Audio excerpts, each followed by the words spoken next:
the boy of tungsten.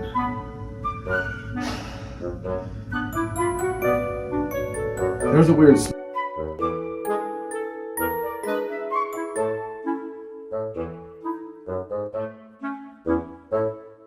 Hello, everybody, and welcome back to And They Were Classmates. Oh my god.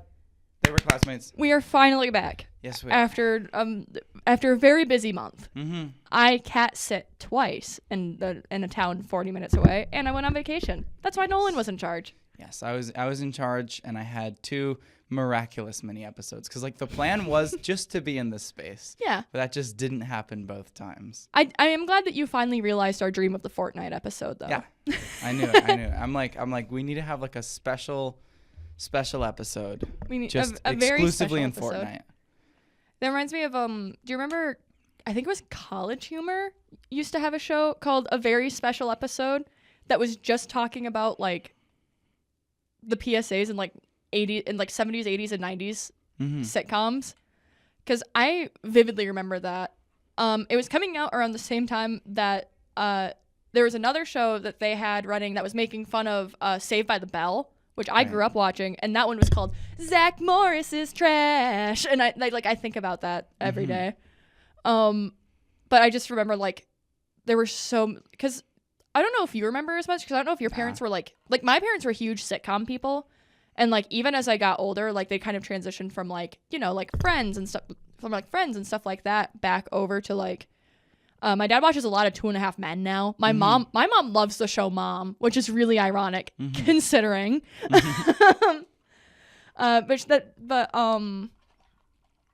It would focus a lot on the shows. I remember that was where I found out about the episode The Bike Shop of Different Strokes, which is very specifically an episode about the 2 main kids from Different Strokes getting actually molested. Right. But it still has the laugh track in the background while they're trying to do. That's why they called it A Very Special Episode, because it was usually just talking about how these shows would try to handle really intense topics, but also they were still comedy sitcoms, so it kind of suffered from that. The episode where they're like, Farkle, you can't be autistic. Yeah, you're not. I hope that if I tell Sabrina Carpenter that I'm autistic, that's also how she. Yeah. That's still how she reacts. In the current era, have you listened to her new album yet? Not in full. Just I've heard the singles that came out before it, but that's fair. I've been planning on it, and I watched the music video that was blowing up. I did a full listen through because I've been really enjoying her singles. I was I love this era of Sabrina. Yeah. I liked Feather, I liked Nonsense, but besides that, I wasn't a huge fan of a lot of her earlier stuff. Just doesn't. But I really like this album. I don't know what it is, but I think. I saw in an interview somewhere that this album is one of the first ones where she kind of picked out the songs instead of her label. I think that's really coming through. Plus, you can't argue with the fact that she's serving cunt this era. Yeah. She's serving harder than she has ever served before.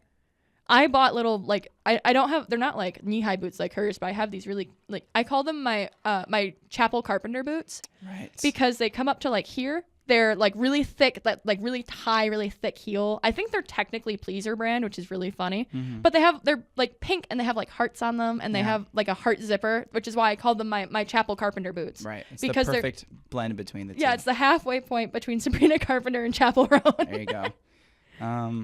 Yeah, I've just been because it's so boring to find your music taste. I've just been listening to pop music more. That's fair. So I'm just so bored. I'll recession pop is back. Yeah. This is my favorite. You have to remember, this is because you're a little younger than me. This is the era of pop. I grew up in the original recession pop era. And that is that's 2008 to 2012. Right. That era of pop music. A lot of Rihanna, a lot of Katy Perry, Lady Gaga on the scene. A lot of that. A lot of the OG girlies. A lot of Nicki Minaj really came in at that point, because recession pop was very much it was that rise of bubblegum pop that was kind of opposite the fact that none of us could afford anything. I was sitting, me as a kid, I was sitting there, playing my parents' Wii, listening to them fight over whether our house was going to be lost in the background while I was listening to the new Lady Gaga CD. And you're Rosalina is talking right now. You guys need to be quiet. Yeah, I'm you guys need to listen to women. No, but now that we're back deep into another recession, it's it truly, recession pop truly is back. Chapel Roan was the sign of recession pop coming back, and I will not argue with anyone on that. I'll just the go-to radio feature on Spotify. Oh, yeah. I'll just put on Red Wine Supernova radio. There you go. Just go crazy. Honestly, my Spotify DJ comes in clutch for that a lot. Yeah. Like, I don't like using Smart Shuffle because that's not very good, but the actual Spotify DJ itself, as long as you give it breaks to not, otherwise it just gets into like a feedback loop of only playing the same 10 songs. Because that's what I run into. That's what real radio does. Yeah, for real.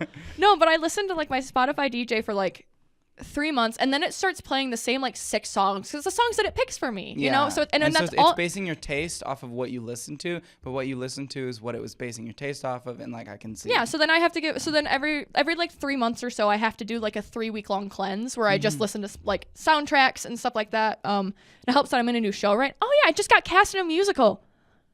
That's cool. Points. I should probably share that with the class. I think you were talking briefly about it, but Yeah, I mentioned it a little bit, but we actually had rehearsal now because I don't think I actually said last week that I'm in Young Frankenstein, but I don't remember. I think. But yeah, I'm in the ensemble for Young Frankenstein, which is a musical based off of the Mel Brooks movie, and the book. And I double checked, the lyrics and music are written by Mel Brooks. There you go. So it's still, it's very producers-esque. He has an interesting thing where like he can't like write music or like sing very well, so he'll like hum it and sing it into a tape recorder and have someone transcribe it. That is 100% how I would write music if I was trying to write music. And it's so funny because like he comes up with the ideas for the songs and he knows like loose things he wants in each of them, and so he'll just have someone else like do the hard work. And then Andrew Lloyd Webber went to school for so long and his musicals still sound like that now. Like I love Andrew Lloyd Webber, I really do, but you don't really go to his shows for the music, do ya? Besides maybe Phantom. I think Phantom might be the only, because like Cats, Starlight Express is like the main one that I think of when I think of that like genre of Andrew Lloyd Webber musical, where I'm like, you don't go, as much as I love the music from Starlight Express, you go to watch everyone zooming by you on roller skates because that's awesome. But I also, my For You page is being ruled by, I don't know if it's in the UK or in Germany right now. One of the main characters in Starlight Express is I don't know if you know, Starlight Express is all trains. Okay. They're all trains. Right. Every character is a train, and they're on roller skates, and they're skating around. They're on a skating arena. There's a race at the end. It's like a whole thing. Okay. And one of them is named Diesel, and he's like a big like, he has a whole song called Pumpin' Iron. Right. Right. But in this, like I said, I don't remember if it's Germany or the UK, because Starlight Express is huge in Germany. Germany loves Starlight Express. But they have a female Diesel right now, which is great because Diesel has a romance plot with a girl, and they kept the other person a girl. So there's just cool lesbian butch, sick lesbian butch Diesel singing on stage about see me flex my delts and pecs, and I'm like, I actually really want to see you flex your dick. Come here. Right. But I think that's cool. I don't know. Sick.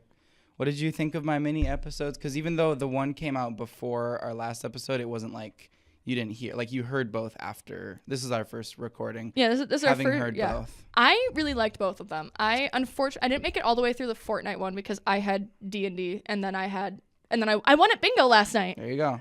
I won $100 at bingo in the first game last night. Sick. So it was one of those things where like I listened to like the first part of it, and then I was like, oh, I have to go. And then I'll get around to it. But I was fully planning on listening to it after this podcast. But I really liked your mini episodes. That's good. I like listening to you yap. That's why we started a podcast together. Yes, thank you. And I liked your vulnerability about the issues with uploading too. Yeah. It's tough. But we got through it. Hopefully. I mean, school starts for you next week? Yeah. Yeah. Okay. It's like Tuesday or Wednesday or some shit. It can't be Monday because Monday's Labor Day. There you go. So I'm guessing you start on Tuesday because that's what they usually do. Which I always think is dumb because of the way that our like the class schedule works at our campus. For context, the way that our like school handles scheduling is it's Monday, Wednesday, Tuesday, Thursday, essentially. So unless you have like a lab or like a very specific different course, most courses you either have on Monday, Wednesday, or you have it on Tuesday, Thursday, and it's at the same time, both times, same place, everything. Yeah. So I know it's not the same for a lot of schools. A lot of schools do like one class a week, or you go all 4 days, whatever. When I took a language class, I had to be there 4 days a week because the Spanish professor here, and I agree with him fully. He's like, I would rather see you every day for 50 minutes, which is what we did, versus seeing you twice a week for an hour 15. Yeah. To learn a language. Because that was when I was in Spanish. Yeah. So, because they don't offer French here. Mm-hmm. Or at least they don't they didn't on this campus when I started. When you needed it. When I needed it, yeah. When you needed it when most. I could still speak French. I could still speak a little bit of French. I write and I read better than I speak French though. Always have. Right. Yeah, it's weird how they do it. When I was like trying to make a schedule, because like at first I was like semester 1 last year, I thought it was super cool that I only had class on Monday and Wednesday, and then it just threw me off completely. And weeks were messy, and like by the next month, like because it's like you go to all your classes on Monday, all your classes on Wednesday, and then you have like so many days before the next Monday, and then you lose it. You put yourself you force yourself into having like a weekend. Yeah. But like, because like a long weekend is fun when you're like still in like high school and all that. It's like, oh, we have like, Wednesday through like, that like Thanksgiving break. Yeah. But having that every single week, like, just throws everything off. Yeah. That's why I like the way that our school does it. Our school prioritizes a 4-day school week. You pretty much only have to come in on Fridays if you have a lab or like a very specific, like I said, like a specific class. Yeah. But like, even the professors don't want to be here on Fridays. Right. No one wants, I'm glad that I don't know if it's the whole University of Wisconsin system or if it's just our school or if it's just like some of them, because I know it's pretty common around here. But I'm glad that they're on the 4-day work week trend, even if technically the professors aren't doing 4-day work weeks. Most of them are researchers doing 8/25, but whatever. Oh. But I can't control that. They are following their passions. But yeah, just been working and shit, getting less and less hours as the summer winds down. That's how it goes. And we had like this weird Friday where like the opening through 5 was just like completely dead, and then it like blew up around 7 p.m. I don't even remember what for really. What were people watching? Well, because right now you're stuck in the zone of everyone's saving money for school, so they don't want to go out. Yeah. Everyone went on vacation earlier, and now they just bought school supplies. They can't afford to go out and see Minions 4 with their 5 kids yet. Yes. Despicable Me 4. Sorry. And never make that mistake again. I didn't know what. I'll have to kill you. I don't know what Minions number they're on. I was legitimately. They're only on 2 Minions. Are they? Yep. Is there only 2 Minions movies? Minions Rise of Gru. I thought there was 3. There are 3 Minion movies bundled with Despicable Me 1. I think that's what threw me off. 3 mini Minion movies. I legitimately think that's what I was thinking of. I think in my mind's eye I was picturing the DVD of Despicable Me 1 that I have at home that has the 3 mini Minion movies on it. My bad. Didn't mean to disrespect the Despicable Me heads. They're very separate things. Although the Minions did carry Despicable Me 4, unfortunately. I did specifically make sure that because I was gone, I couldn't find any good Huck Tua shirts. Were there any? There were Huck Tua shirts, but 99% of them were I Heart Huck Tua. Yeah, and I'm like, that's busy. That's lame. That's like that. You could do so much better than that. There was one that I almost bought. The only reason I didn't was because the t-shirt shop didn't have a color of t-shirt that I would wear, like in my size. That wasn't just like, I didn't want like a plain black shirt. I want it to be funny. And I'm like, well, all you guys have left is like black, red, and white. And if I was going to do that, I want like highlighter pink. Yeah. Because what it said on it was, if she don't Huck Tua, I won't talk Tua. Yeah. And I really wanted to buy that because I thought that was awful. But like I said, they didn't have it. Everything that wasn't black or white was not available in a women's medium large or a men's medium or large. And I wasn't going to go any larger or smaller than that. That's fair. So I did the purple monkey shirt from that I got when I was 21. Nice. Because the year after I turned 21 was the first year that my dad and I started focusing on, well, it just so happened that was the year that the water park resort that we usually go to wasn't open.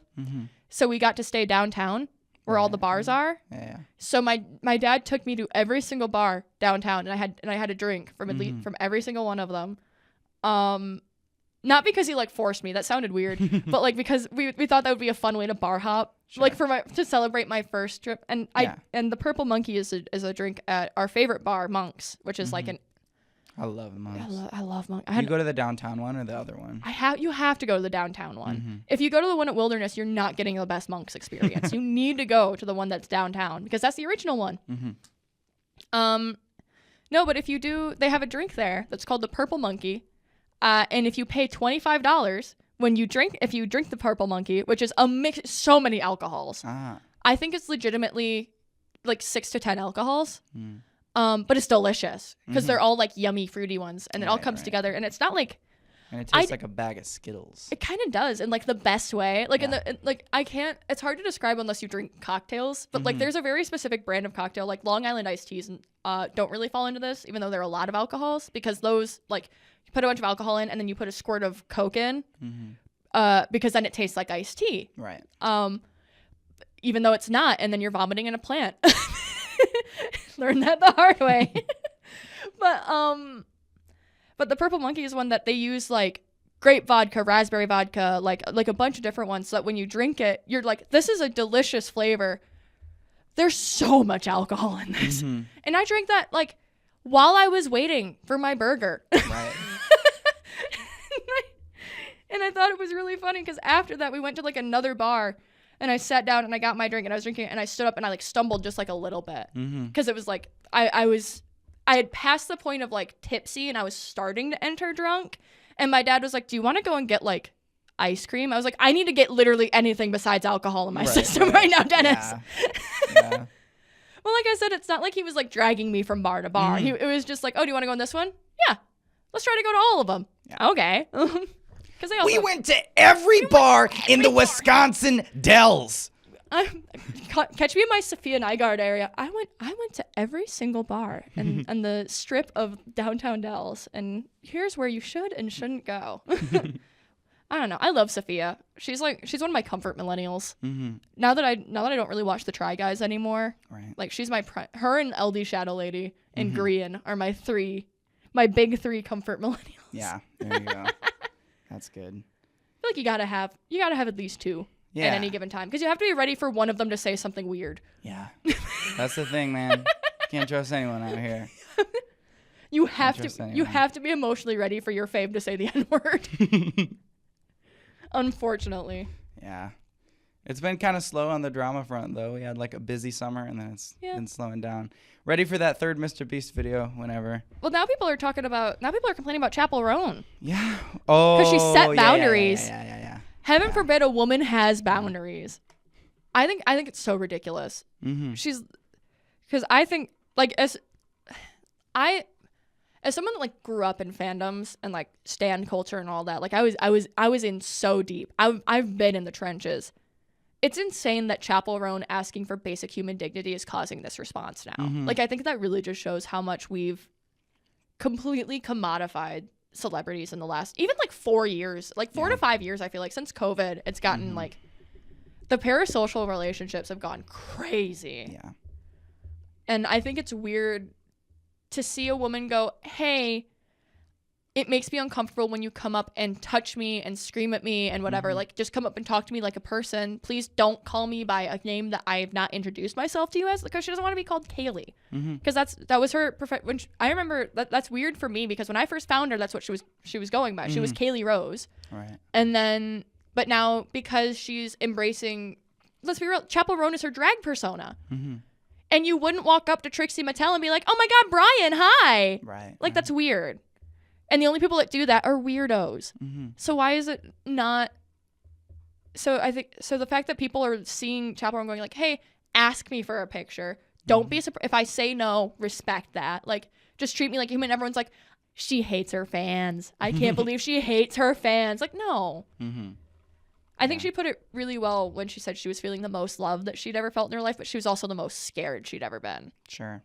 Because I could definitely, like, because for every 5 people that come up to her going, Chapel Roan, you saved my life, like, now I knew it was okay to be gay, there's always the chance that she could be Christina Grimmie.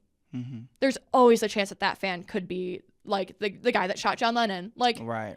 Like, there's 2 entire, and that's one thing is that people are like, well, she's not famous enough for that. Christina Grimmie wasn't famous enough for that. Do you remember that? No, not at all. You say so many things on this podcast, and I sit and nod, and I pretend, and I just try to act like I know, but I never know. It's okay. I can tell you about things. But I don't mind. It's so embarrassing to go, what is that? No, it's okay. Then I can feel better about asking you about who half the people you mention are.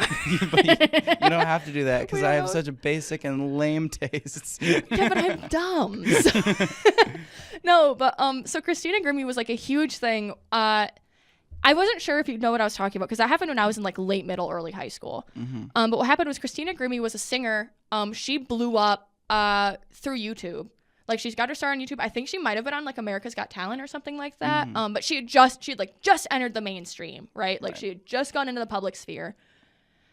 And at a meet and greet at a festival, a fan came up to her and shot her in the face. Wow. And she died. Like legitimately within like 2 years of her hitting the mainstream. And it was because he had known her since her YouTube days. Right. Because this was the era of like, you have to remember, this was around the same time that like Justin Bieber had just blown up because he had started singing on YouTube and then someone found him. Like that was kind of the way that singers were getting found at that point. So it was the first time. Much like TikTok, but like YouTube instead. Yeah, legitimately, except the people that were blowing up on YouTube could actually sing. Yeah.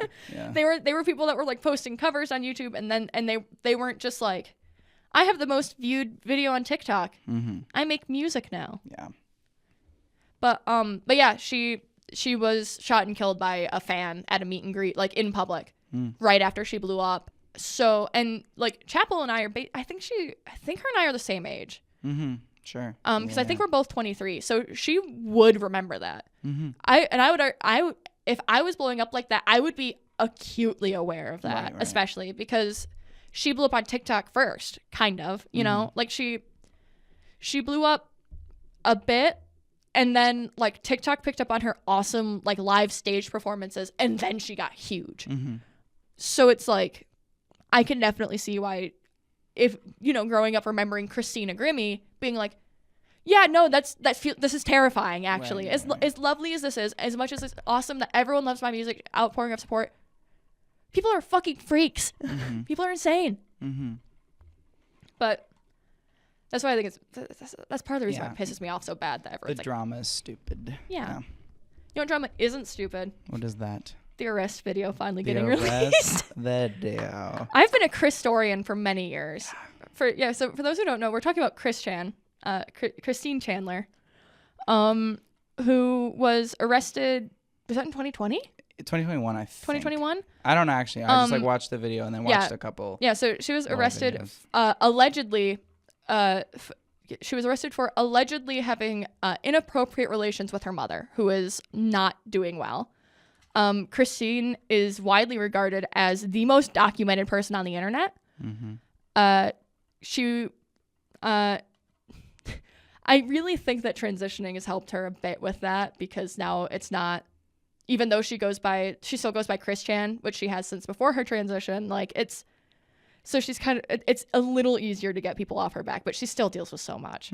I have followed Chris on and off. I first found Sonichu when I was like 10. Right. And then I've been like kind of halfway in the rabbit hole ever since. I do actually own I own a piece of Christery. I have some blessed gravel rocks from her that I bought. I saw when Mudahar, like, and my friend has a medallion. His Twitter, but people were saying the Sonichu medallion has claimed another victim. My friend Blake has a Sonichu medallion, and we're actually very happy with that purchase because it has hair in it, and we're like, oh my god, it's accurate, it's real. The Sonichu, like, that's how you know. It has fingerprints, it has hair in it, like it's signed on the back. Yeah, it's blessed by the Supreme Sonichu herself. But it's so. The video coming out's insane. Yeah. I never thought we'd see that. One of the comments was like, this is like having a video of the assassination of Julius Caesar. It really is. And I do want to, like, asterisk disclaimer. Please don't harass Chris Chan. Everyone does, and it pisses me off because I, like, as much as I'm someone that has, like, followed a lot of lol cows over the years, and has arguably gotten too close, like I said, because I have bought stuff from, like, I bought that stuff from Chris Chan, whatever. Yeah. I still think it's weird. Like, I do. Just how people don't leave don't leave lolcows alone at all, ever. Yeah. Because I also feel weird, like, I follow, like, Joshua Block on TikTok, World of T-Shirts. For those who don't know, he is a guy that kind of half blew up before COVID because he's just, like, autistic. I forgot about him, yeah. Yeah, no, and now he's very rapidly I mean this with full seriousness, and I don't mean this as a joke. He is rapidly approaching liver failure because he has become a serious alcoholic. He drank for the first time when he was like 18 on a trip. And then once he hit 21 in the US, he basically has not gone a single day sober since. Wow. To the point that he very visibly has the shakes when he's not drinking. And it's very common for autistic people to do that, especially if they don't have a support system. And that's where most lolcows come from, is autistic people not having a support system. Right. Like, let's be real. But alcoholism is especially prevalent in autistic people because we use it to kind of numb the constant overstimulation of existence. It's also why a lot of autistic people end up becoming stoners, is because it's the same basic, like, instead of going to therapy and getting medication or whatever, I could also just take this thing that makes me feel good right away. Yeah.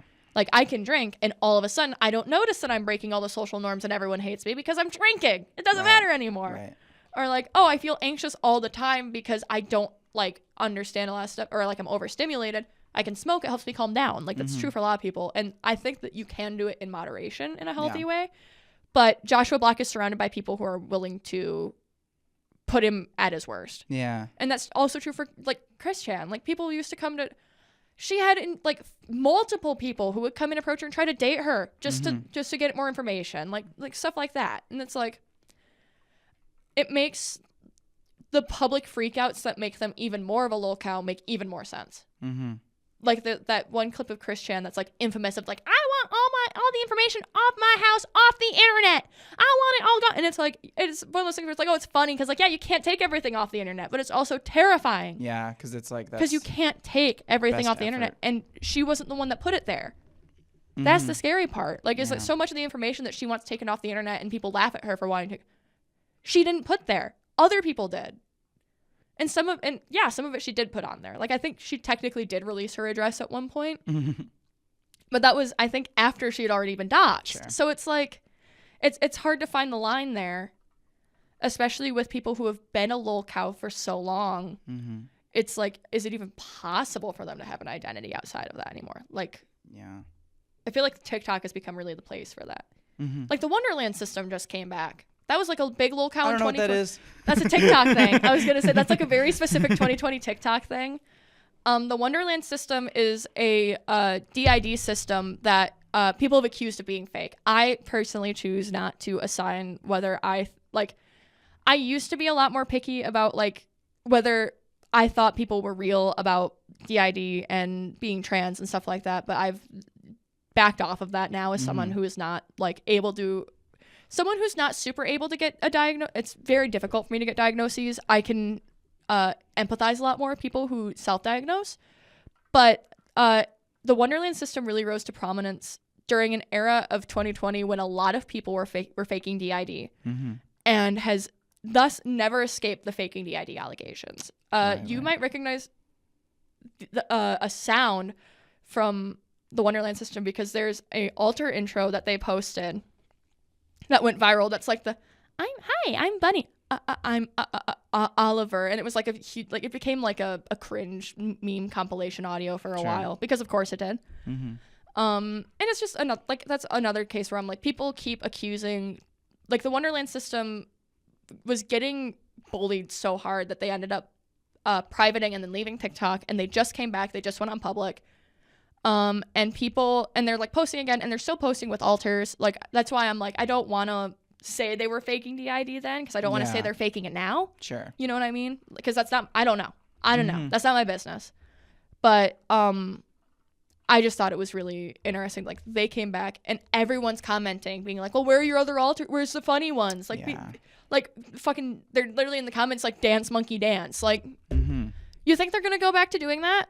You really even if they weren't faking, like, whether they were or weren't faking, either way, you think they're going to open that up to you again? after how it went last time. Right.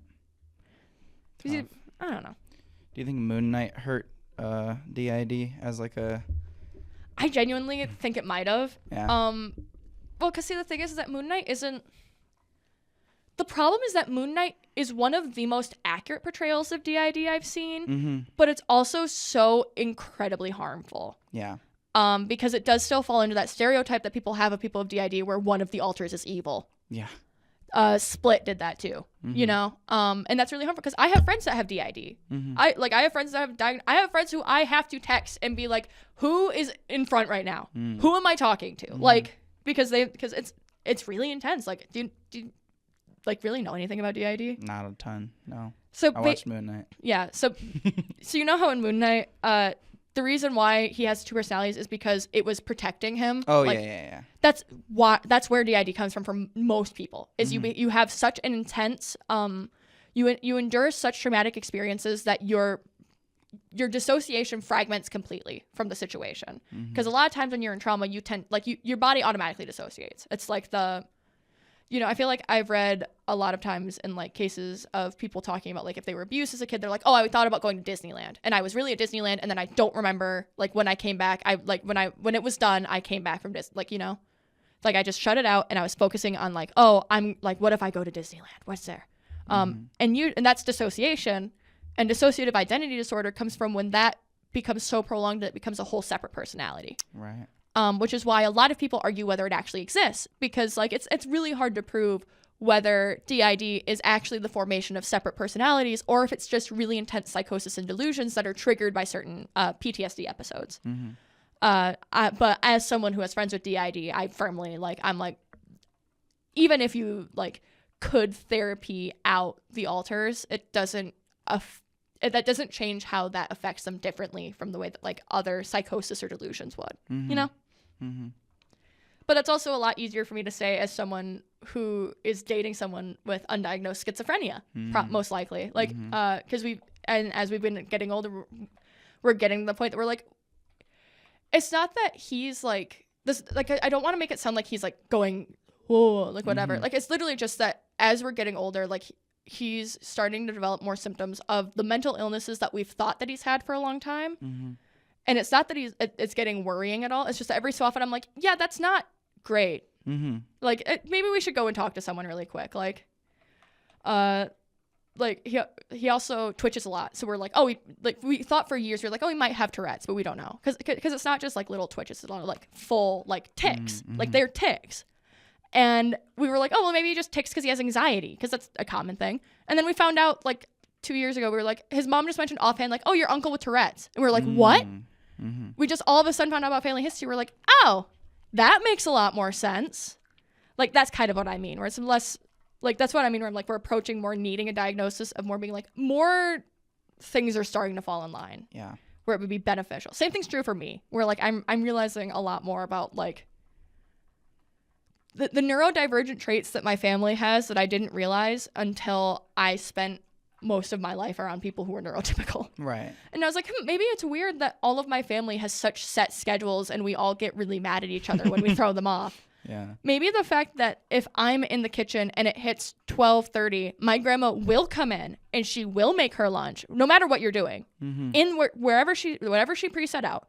One of her 5 meals that she eats, because she only eats like a couple, like, and it's one of those things that, like, I saw that all, as I was growing up, and I was like, yeah, it's normal. And then I like moved out, like, well, I didn't move out, but I like left my house more, and I was like spending more time with like, my friends and their families. And I came back and I was like, most people don't have to keep track of when exactly everyone else's schedule is in the house all the time. Like, because I know, like, my uncle wakes up at 4 a.m. and he watches TV for a couple of hours before he goes upstairs at 6 to go and get ready, and then he leaves by 6:30. All of us are on really... And shit's very like on the dot every time. Yeah. There's maybe like at most 10 minutes, at most an hour difference in any of our schedules. And that's like, that's like a day that we know. Like we tell people like, oh, I'm gonna be late home for lunch today because I have this appointment. Like, or I need to eat now because this is happening in 10 minutes, whatever. And it's one of those things where like, I was like, yeah, when you do that to other people, and they'd be like, no. Yeah. It's like, oh yeah, but when you have a bunch of neurodivergent people in a room, they don't realize it. Mm-hmm. Yeah, we're learning a lot on this podcast. We really are. A lot of that liberal, that liberal shit. Welcome to the woke podcast. Solid DID. Yeah.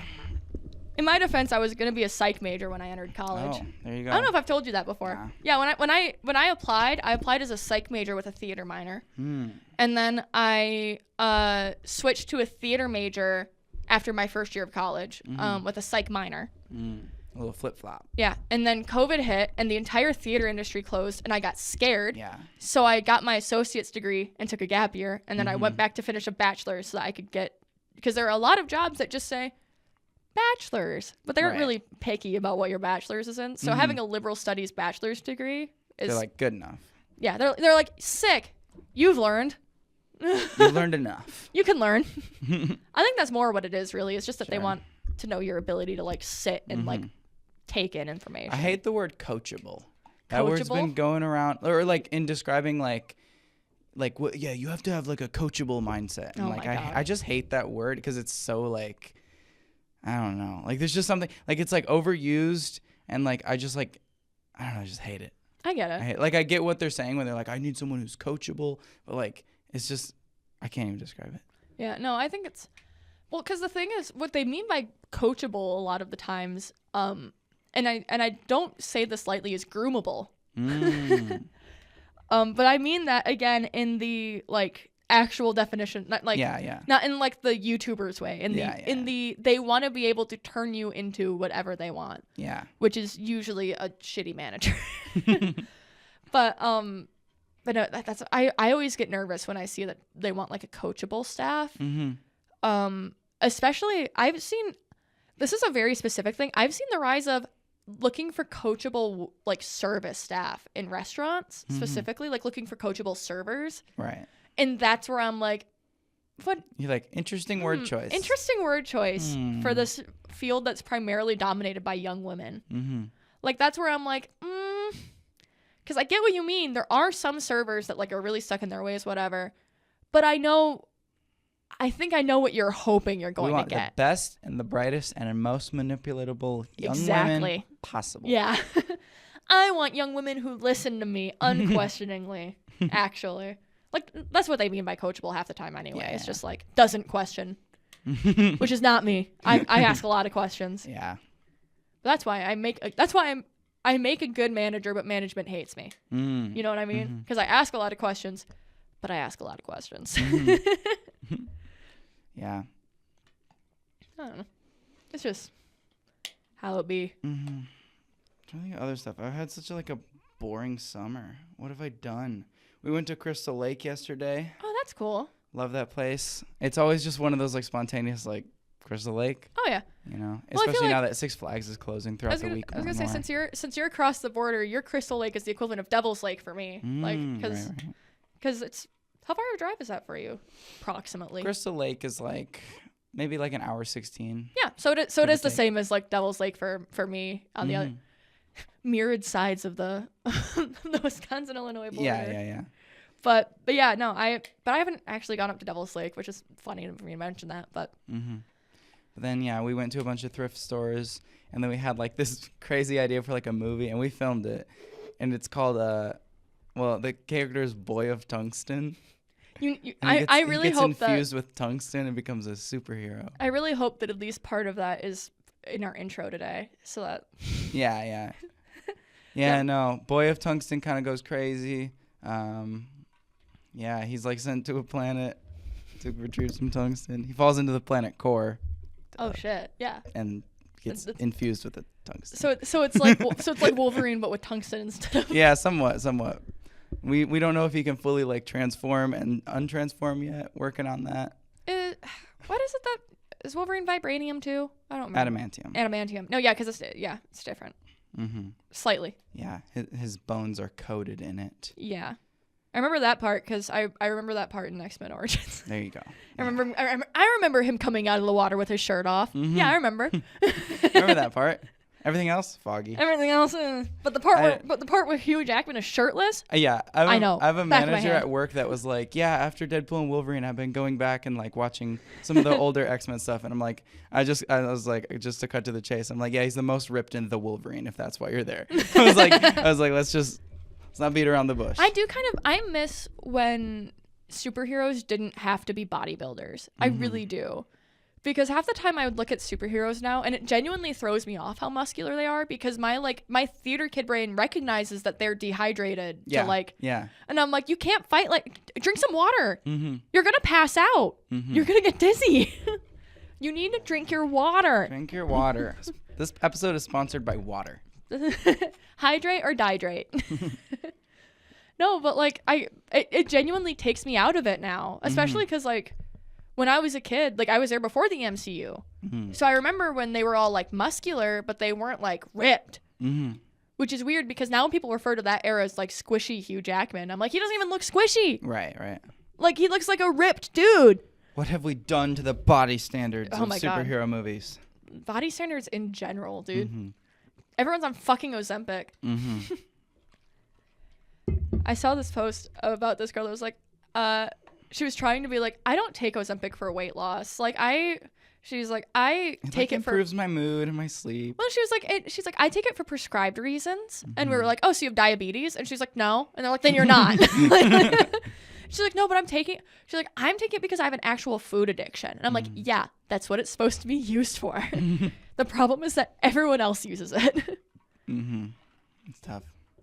Which is really ironic considering as like someone with IBS, I want like opposite Ozempic. I want something that like makes me want to eat that isn't like illegal in this state. Cause like since I have IBS, sometimes it's really hard for my body. Like I'll be so hungry, like cause I need to eat like physically, but the idea of eating is not great. Like I need food physically, but anytime I think about eating, I'm like, no. My stomach hurts, but no. So that's why I need like reverse Ozempic. That like instead of blocking the part of my brain that goes like, oh, you're full, like you, I need something that like blocks the part of my brain that goes, you don't need to eat right now. Actually, Yeah. Shut up that part. Well, because I'm like, this has actually been like worse in the last couple of weeks. Luckily, while I was in the Dells, it calmed down. I think just because I was surrounded by such yummy food, but like. I've lost, I think, like 20 pounds in the last year from just trying to force me, from like trying to eat off and on since I've like started having issues with my IBS. It's so much fun. I love that women are 40 to 60% more likely to get IBS. It's so much fun. Yeah. And something like 40% of women have some sort of like bowel issue. Which is so much fun. I love being born with a female body. It comes with so many fun things. Yeah.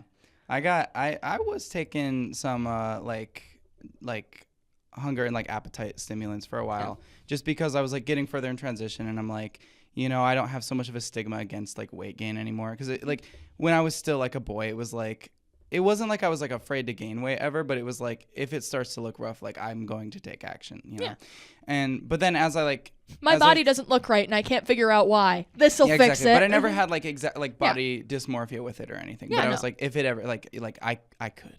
You know? I get you. And so but then going further in transition, I'm like, you know, I'm taking the hormones. It's like the stuff will go where I want it to go. So I was like, let's try a little. And so from like June 2023 to like January 2024, I went from like 155 to like 170. Nice. And it was fire. And I love it. But I got scammed by a company that I was getting the supplements from. Really? Because they had an interesting system where they had like a point system. So I was like slowly earning points, and then I realized there was a 50% off one for only like 500 points, and it was like 100, like 1 point per dollar. No, I'm trying to think exactly, but basically I got to the 50% off coupon and I realized it didn't have like a limit, so I just got like 5 like sets of like 60 capsules, and then they just never sent that one, and I'm still trying to contact support. And I don't know if can you do like a chargeback on that? Yeah, you should be able to, because you never received the product. Yeah, I never received the product. So I don't know if it's ever been like too long or something though. I think at this point you'd have to dispute it with like your card company. Mm-hmm. But like if you did and you were like, hey, like I never got this product and they're not responding to me, you should be able to get a chargeback for that. That's good. Because there's a difference between like that and like the motherfuckers who like order something on Depop and they're like, it hasn't shown up in 2 weeks. Chargeback. Like, no, that's that's you waiting for shipping, babe. Yeah. But I got scammed. Yeah, I was gonna say, but if you're like, because it worked like 2 or 3 times. Like I got like my shipment and whatnot, and I tried like the liquid version, the pill version, and I like the pill version more. Yeah. But I have like prescription ones that they gave me. They gave me prescription strength. But the problem that I run into is that most of them are designed because when I was prescribed them, I was having a lot of nausea issues. So they're anti-nauseatics first and appetite increaser second. And I just don't get that nauseous anymore. Right. And when I do, I can control it a lot better. So it's like I don't really need. So I need to go in and like adjust my meds and be like, I need an appetite suppressant or an appetite increaser that focuses on actually like not the nausea part, but the like exclusively that. Yeah, I need something that'll force me to eat, but not just.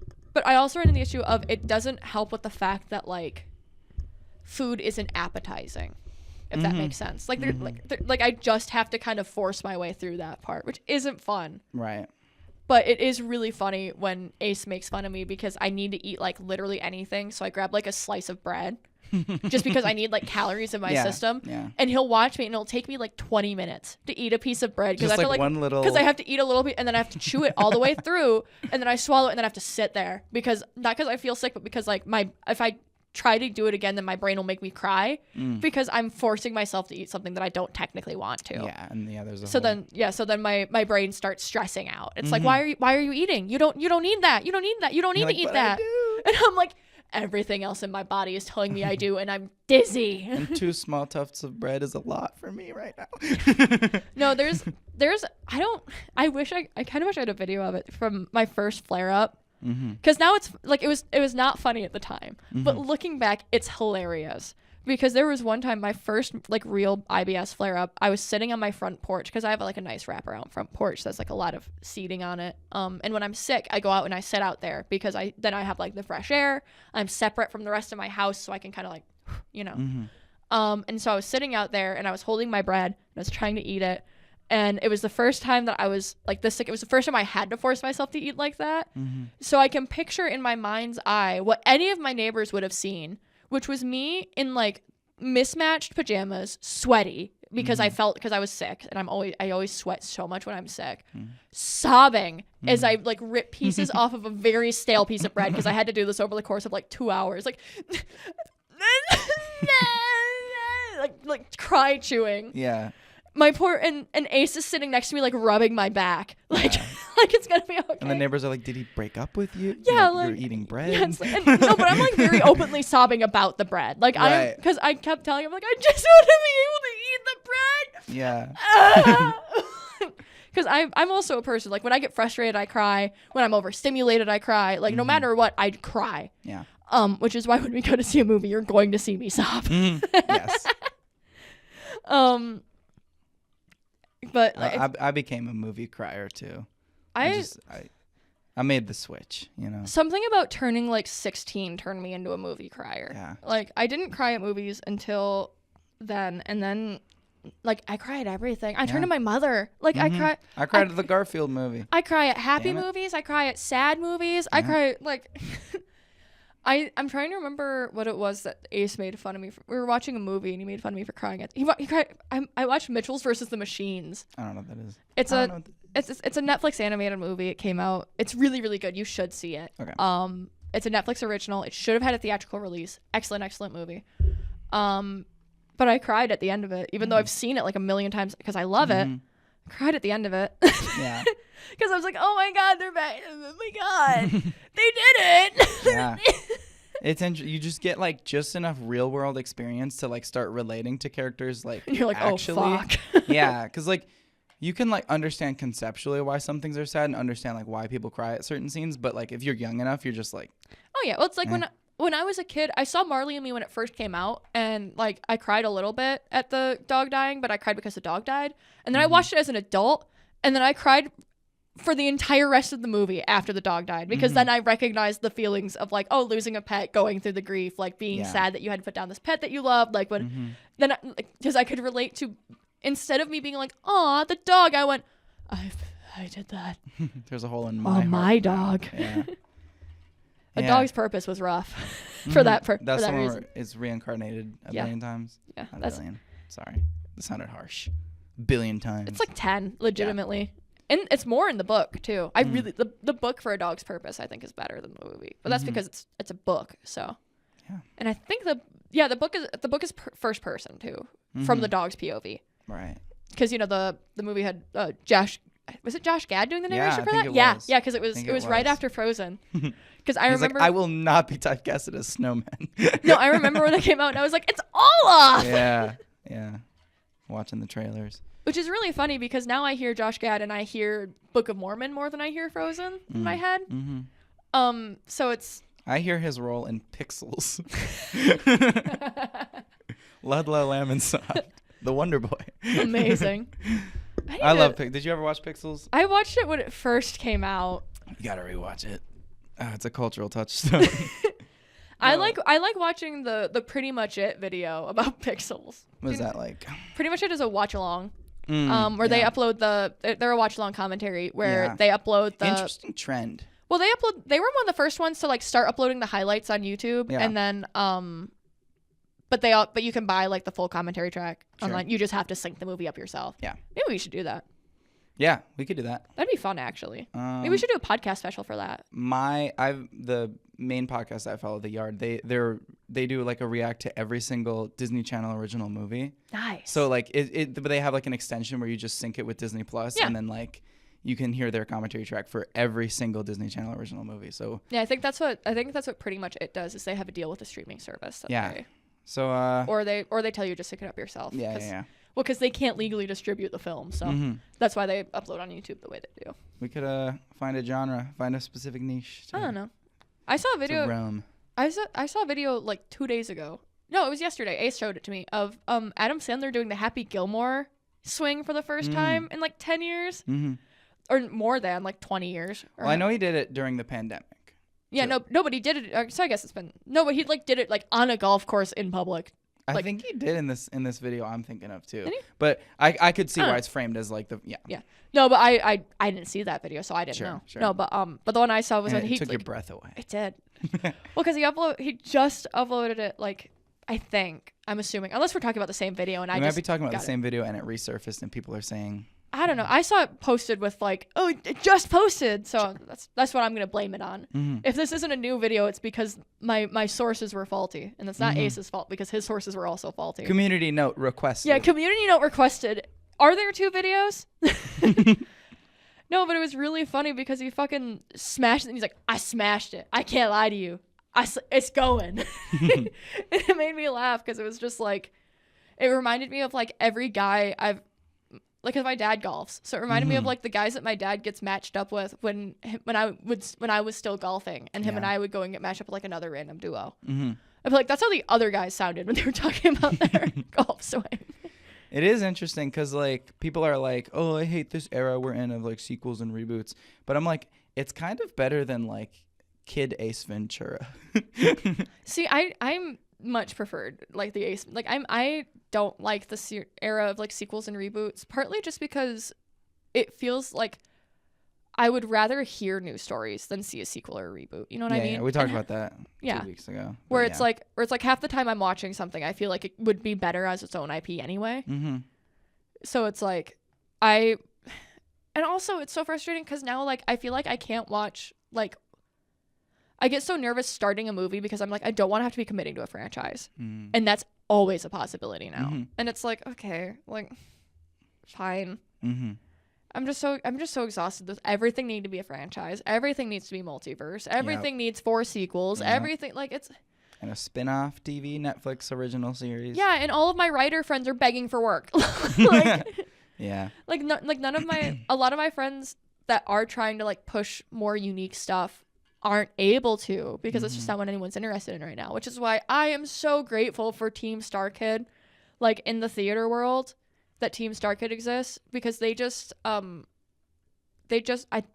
closed their new show. I don't remember what it's called, but it's their Starkid writes all their own musicals every single time. They release them for publishing. They're great for smaller playhouses compared to a lot of stuff that's coming out on Broadway now. Right. And I will fully admit that Starkid did get their start doing. Starkid was the group that did a Harry Potter musical originally. That was where they got their that was where they like blew up on YouTube, was doing a Harry Potter musical, whatever. Because I think then they were like, I think then that was a group at their college. They were like a college club technically. Right. And then as it blew up on YouTube, it was able to become, now it's Starkid Productions that releases professional albums of their shows when they can, as long because they do a giant fundraiser on Patreon when they have a new show that they've written, and they're like, okay, you guys figure out what all we're doing for promo for this show, right? Because we as long as we reach this goal, we'll have enough to put it on. Beyond that, it's all stretch goals, and they upload all of their original stuff on their YouTube. It's monetized when it can be, because it can't always be, because they also write a lot of like crude stuff, because of course they do. Sure. It's the fun of it.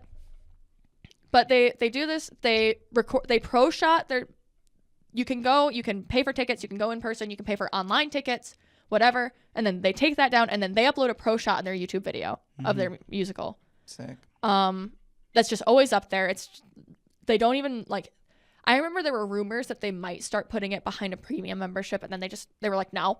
Yeah. Because their whole point is they want to be able to share this. Like they did. Because now they're really popular because they did The Trail to Oregon. The guy who didn't like musicals was huge. Twisted was huge.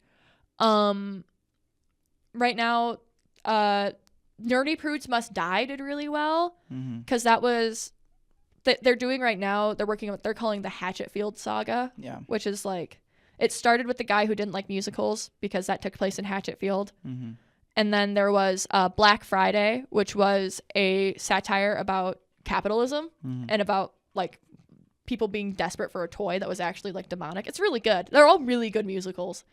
They're all ridiculous concepts that end up being really good. And then Nerdy Prudes Must Die. Like, they're all just AUs of Hatchetfield. Right. And they use the same, and the way that Starkid works, they do like have auditions and they bring in new people pretty constantly, but they have a very set core cast of like a dozen people that do their shows regularly. Yeah. And I think that's so cool. I wish there was so much more of that, because that used to be like the bread and butter of how theater was made. Yeah. In an age of like so many streaming services, pro shots should be like way more common. I mean, Broadway World has a bunch of them. A lot. There are so many pro shots that just don't have like releases on streaming services or like physical platforms. Broadway World has a lot of them, honestly. But it should be more common. Like, yeah, I don't need to look up. I don't want to have to look up slime tutorial for everything. Why isn't Renee Rapp on Broadway just on Paramount Plus? Would that be so hard? Why did they not pro shot the Sabrina Carpenter Renee Rapp run of Mean Girls the musical? Yeah, I think that's like my Roman Empire. That's my what if. Yeah. If Sabrina Carpenter had gotten more than 3 performances as Caddy, yeah, would she be Broadway star instead of? I need them to put Renee Rapp and Sabrina Carpenter in a musical together. Do so bad now. I don't even know. Something silly. I need them to make a Legally Blonde musical movie where Sabrina Carpenter plays Elle and Renee Rapp plays Vivian. Yeah. That's what I need. Oh my God, I would go feral. That'd be sick. I'd be going to the movies every day. I'd be licking the screen. Yeah. You can use my free tickets. Yes. I'll be there. I don't know. I've like fan cast musicals a lot in my head, I feel like. Side effect of being like a theater kid for as long as I have been, I now have like a backlog of like, if all of these people were alive still, who would I put into this movie musical specifically? Because I love a lot of like dead actors, unfortunately. So I'm like the afterlife not being separate, assuming that I could cast literally everyone that I love. Yeah. Because I'm stuck in like someone like my dad showed me musicals, so I have a love of like old musicals too. So like there's so many roles in my head that I want to cast young Julie Andrews in. And like contemporary musicals.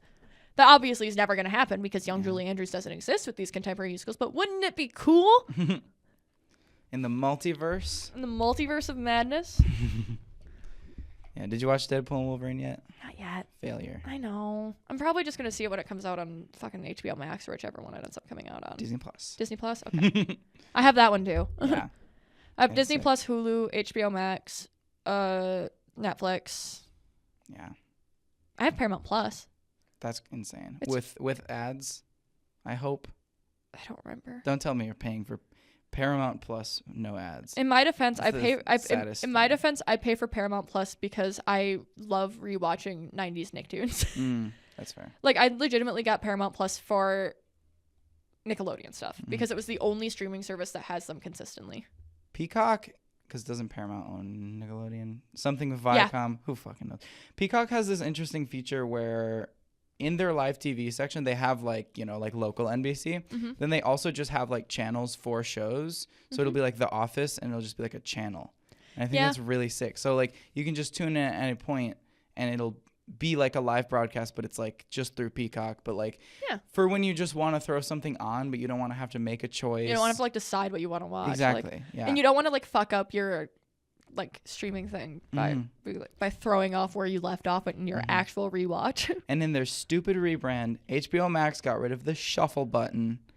That was so sick. I'm so sad. I joined in a post HBO Max. Yeah. Because for some reason, until like right after it switched from HBO Max to Max, like when it started carrying all the studio, because I really figured it out when they started carrying the entire Studio Ghibli catalog. Because that was when I was like, I need it now. Yeah. Because I you know me at Studio Ghibli movies.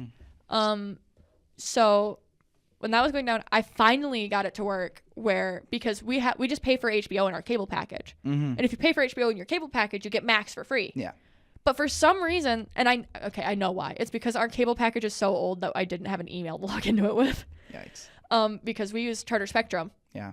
For our cable internet and everything, and we've had that since the 90s. Yeah. So we had to go in and make which is really funny to say because were the employees like, you don't have an account? Yeah, no, you're just a phone number and an account number. Yeah, they were like, what email is it associated with? We were like, we have no idea. You're And they were like, what? And they were like, oh, we know it's associated with this phone number. And they were like, well, fine. And then we were like, yeah, it was originally under the name of Stanley. Now it's under Kathy because it was under my grandpa's name. And when he died, we had to transfer it over. That's the only reason we know what phone number it's under. And they're like, you don't have an email on file. And we were like, what?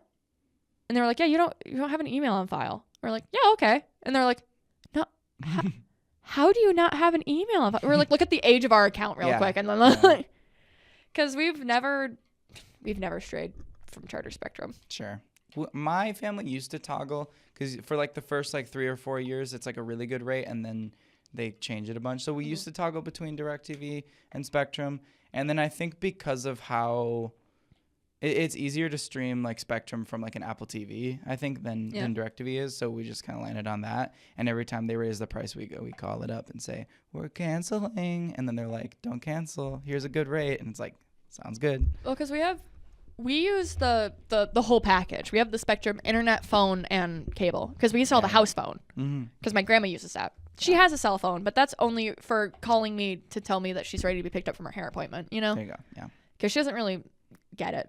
She likes her house phone. Plus the house phone's like louder. You know, she doesn't accidentally tap buttons with her cheek because she's not used to not being able to set it on her cheek. That was like the big thing for her was that she will very frequently accidentally hang up. Yeah. Just because out of habit she like rests it on her cheek more, and because it's an iPhone and she has wrinkly skin, it's like, oh yeah, that's a finger.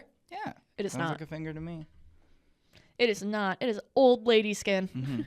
My grandma had a thing because she's like adapted the iPhone a little more, I guess. But like her like tech issues are so funny. She's like, every time I hand my phone over, it starts listening on iMessage. Is it because she holds down? Because she's holding the dictation button. And then like she's like, do you have a solution for me? I'm like, you can turn off dictation, but you use that a lot. Hand the phone over differently. Yeah. Like that's it. See, luckily I don't really deal with that with her because I don't know why my aunt got her an iPhone. I Mhm. really don't, because she doesn't use. She struggles with the remote. Right. Like she retired before computers were in schools. Mm. She never had to learn to use any of that, Mhm. and she didn't, because she didn't need to. Right. When you know which channels the sports are on, you don't need to worry about learning how to use the remote again, as long as you remember the numbers, because you can hit the numbers, and that's what she does. She has a list of all the numbers that she needs to hit. If you like all that stuff, like she can get the volume up and down, like that's all she needs to do. But when you switch her from a flip phone to an iPhone, Yeah. she had no clue what to do. I've had to explain to her like what all you can and can't touch. Yeah. I've had to explain to her like, because the only typing she can do is on a typewriter. So I had to explain a lot of That's crazy. She never learned how to type on one of these. Yeah. She only learned how to type on a typewriter. Wow. Yeah. And even then she learned how to type on a typewriter as an adult. Yeah. Yeah. She learned in college. Damn. Because you had to learn some typing to be a teacher. Mm-hmm. For obvious reasons. Yeah. No, but it's just like, because she grew up on a farm, so she didn't need to know how to use a typewriter really until she hit college, and she was like, oh, okay, and then she took some typing classes, whatever. But so then when I had to teach her like how to text, how to send and take photos, Yeah.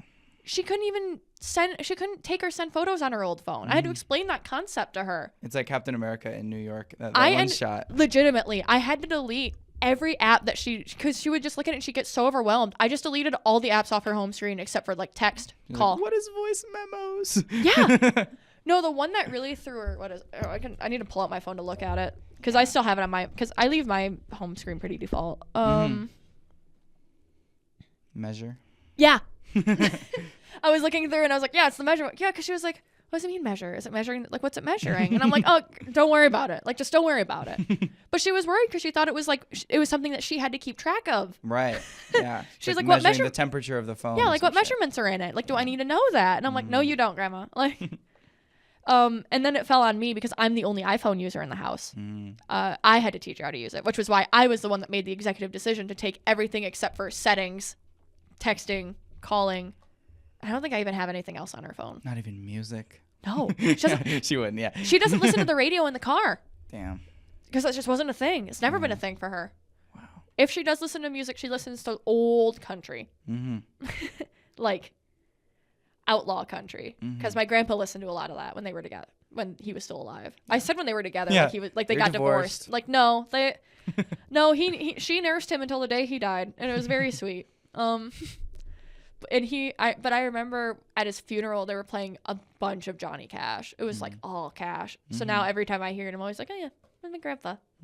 But every time I hear the Ring of Fire, I can like I remember I heard the first time Ring of Fire played at the Visitation was when I was looking at like the flowers while I was there, and I remember thinking that one of the bouquets looked like a Ring of Fire because it was like red and orange. So like that, like specifically the sticks in my archetypal head. Connection. Oh yeah, That's crazy. And then I also vividly remember like 20 minutes later taking selfies while I waited for people to show up because I look cute because I was like 12. Yeah. So I was like the perfect age to not quite get that was a little weird, even though no one was there yet. Yeah. But old enough to recognize that I should do it before people got there. 12-year-old girls are a whole different beast. Sure. The fact that I like have a very respectful photo of me in like the corner of the gathering, like nothing very visibly like Visitation behind me, just like in a nice black outfit. I'm like, that's fine. It's fine. Could have been worse. I've seen people make significantly worse decisions about selfies at funerals. Yeah. One of my cousins got in trouble at that funeral actually because she was trying to like. That's crazy. Yeah, no, especially because she didn't know my grandpa that well. Like even her family was like, "What the fuck are you doing?" Yeah. But to be fair, this was like right after Snapchat came out. Because this was still when you could make a Snapchat account under the age of 13. Because you could just post and like you couldn't post the pictures, but you could take and draw on the pictures. Yeah. Because this was before filters. It wasn't a whole lot. Yeah, because it was also before filters were a thing. Like this was in the era of you took a snap and you could draw on it with like the slider, and if you pulled sideways, you got black, and it was like whoa. Oh yeah. I still try to do that out of habit sometimes because that was such like a muscle memory for so many years. And then I forgot all about that. That's so funny. And then I remember when they first brought in the when they had the multiple palettes that you could pick from on Snap, and you could like flip between I still hardly use those. The only ones I really use, I respect it. I use the black and white one. The only reason I really use them is because I use the black and white one for black and white, obviously. Because you can't get like whitest white with the you can't get white at all with the regular slider, and I don't think you can get black either. And obviously I use the colorful one for random colors, whatever. But I do use like the pastel highlighter-y one. But that I mean, you've seen it's just because I like zooming in on like whatever I'm reading, being like, look at this part, and I don't want to block off words or whatever. But like I don't use like the fact that they have like the pastel one that doesn't like I don't use that. Get out of there. No. I use my Roy G. Biv. I'm out here. Fuck indigo though. Fucking indigo. Because it's like a perfect like primary color, secondary color, and then it's like indigo. Like, get out. So that's my thing. As someone who wears one color every day. Yeah. Fuck indigo. I still think it's weird that like I do think it's weird that in art we teach kids I get why we teach kids red, blue, and yellow as primary colors. But it should be cyan. Well, yeah, because it's cyan, yellow, magenta is technically how you get the full range of colors. So yeah, and so Isaac Newton, when he I've done so many presentations on this. When Isaac Newton set out like what the colors are, his blue was like sky blue. Yeah. Baby blue. And then his like what he said was indigo is like what we know now as blue. Like on your water bottle, that would have been Newton's indigo. So now indigo is like this weird blurple color. Yeah. And like blue is that. So it's the whole thing is messy. That's part of why I'm like I don't get why we still do it though when we know like as a society that it would, especially because that's the way that like printers work. And that sounds bad, but it's because I feel like relating art to printers would work really well for kids now in a way that it wouldn't have like 20 years ago. The liberals are trying to change the color blue. For real, dude. They did change the color blue. The liberals changed blue. God damn it. The Democrats. What can we do? I think we need to be a real country. We used to be a real country with real blue. That's why I think it's funny when people are like, oh, nothing in nature is purple. It's like, yeah, nothing in nature is purple. That's why purple isn't on the color spectrum. Yeah. Because everything in nature is violet or indigo. It's not a true purple. The only things that are true purple are things that we make. That's why it was so expensive for so long. A little bit of crab blood every now and then. A little bit of crab blood as a treat. Oops. Is it lobster? Yeah, lobsters have blue blood, right? I don't remember. I just know. Do you know your bones aren't actually blue? My bones are not actually blue, contrary to. But when they touch the oxygen, they're the same color. There was a like Marcus Aurelius quote. I binged all of Meditations for a philosophy final. Real. And there's like a whole Marcus Aurelius quote that's like, you know, we're just walking around and you're better than me. Crab blood stained robes and shit. I love that. Sorry to my philosophy professors, but I didn't do any of the readings that you guys told me to do because I couldn't. No. I couldn't. To be fair, I did really well in those classes learning the concepts more than the actual readings. Yeah. I did a sick thing but that might be because I took existentialism and ethics. So I started a bit heavy there. That was my fault. For my finals, how I like actually made the papers is I would just put on the like conversational mode of ChatGPT and just have like a big long discussion about the topic. And then when I felt like, you know, I wasn't getting anywhere, I would just ask it to ask me a like deeper question, and then I'd have another couple paragraphs. I just wouldn't. It was really sick. I just wouldn't trust that because I know how wrong ChatGPT is most of the time. Yeah, it kind of fucked up with the ontological argument. I still got good grades on it, but it was making me more confused than ever. But yeah, that's what I think. ChatGPT is good when it's simple enough. Yeah, I think it works. I think it's good for like very simple ideas. I know, like overall, I'm not a huge fan of AI. I've made that very clear on this podcast. I think but that's just because I don't like how we're using it currently. Yeah. I think that we're doing too much too soon, especially in terms of like energy consumption. Yeah. Because we can't figure out how to run these AI things without having giant rooms full of electricity burning, basically. And that's, as someone who is fundamentally an environmentalist, I can't agree with that. Yeah. But I can respect like the fact that ChatGPT is such amazing technology with so many uses. It's so cool. But that's why for how instantaneous it is. Exactly. It's something that like when I was a kid, we literally dreamed of. Yeah. It's like what like Google. It's what Google wanted to be. Yeah. Like kind of felt like when you were a kid. Yeah. But then as you grow up and more SEO and shit. Yeah. No, but but I can't get around. I can't get into using ChatGPT for anything like school related. I call it. I'm not afraid to call it AI though. No, yeah, you will. Because I just use Google Gemini to make our chapters, just because I'm not gonna watch the podcast over like 20 times. So I put the entire transcript into there, and when it just starts goofing around, man, I'm not afraid to call it out. Yeah, no, you're mean to her. I'm so mean to Google Gemini. Mean to Google Gemini. I will be the first to go when the AI take over and they have Genuinely, a hit list. Yes. Man.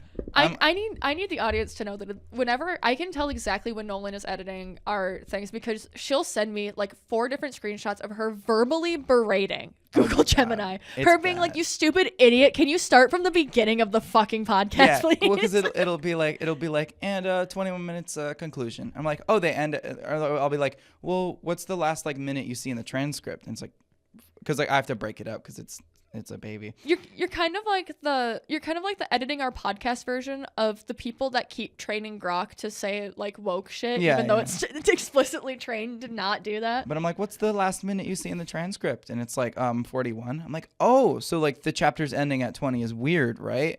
And it's like, yeah. I'm like, so do the entire transcript. It's like, okay. Dude, you're like beating this thing into submission. Yeah. Well, you remember that one where like it didn't like actually know, but like in a way it like knew what I was gonna say, because like you could see I had it typed, and then like, because usually what it does when I have to correct it is it'll just forget like the time code formatting. I'm trying to see if it's in our text messages. That one was in text messages. The other ones are in Discord. Why am I doing this the hard way?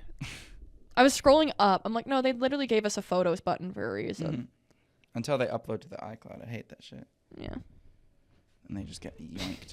Sorry, I just opened one. It just says from the top, maybe, with all the segments this time, and then it's a giant like paragraph of chunks with no line breaks, and then you go line breaks, you buffoon, and, and then it breaks it down. Yeah. Yeah, I'm just not afraid. Not afraid of AI. I also like the weird is their last segment about playing Dress to Impress. No, the last segment is not about playing Dress to Impress.